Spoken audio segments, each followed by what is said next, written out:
अस्सलामु अलैकुम वरहमतुल्लाहि वबरकातुहू। सबक आमोज़ कहानियाँ सुनने के लिए मेरे चैनल को सब्सक्राइब करें। एक बूढ़े आदमी को उसकी औलाद हर रोज़ ये ताना देती कि आपने हमारे लिए क्या बनाया है। बाबा ये सुनकर खामोश हो जाते। अगली सुबह फिर इसी बहस को लेकर बच्चे अपने बूढ़े बाप का जीना हराम करते और बेचारा बूढ़ा सब्र के साथ अपनी औलाद के इस ताने को सहता भी और सुनता भी, लेकिन खामोश रहता।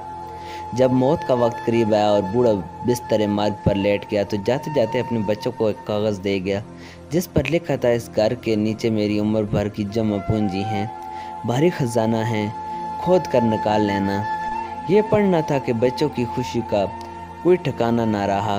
बड़े एहतराम से बाप की मैयत को दफनाया, फिर अगले ही दिन पूरे घर को मलबे के ढेर में तब्दील कर दिया और खुदाई शुरू कर दी।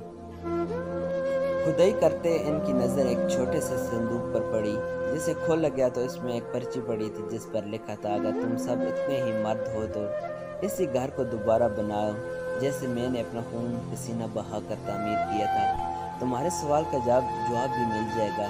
बच्चे रही सही छत भी गनवा बैठे। आज का नौजवान माँ बाप का खिदमत गुजार हो या ना हो, लेकिन यह सवाल ज़रूर पूछता है, हमारे वालिदैन ने हमारे लिए बनाया क्या है। जिन्होंने बनाया वो भी अजियत में जी रहे हैं। सच पूछे तो ऐसी औलादों के साथ ऐसे ही होने चाहिए जैसे इन बाबा जी ने किया। दोस्तों, ये वीडियो आपको अच्छी लगे तो इसको लाइक करें, चैनल को सब्सक्राइब करें और दोस्तों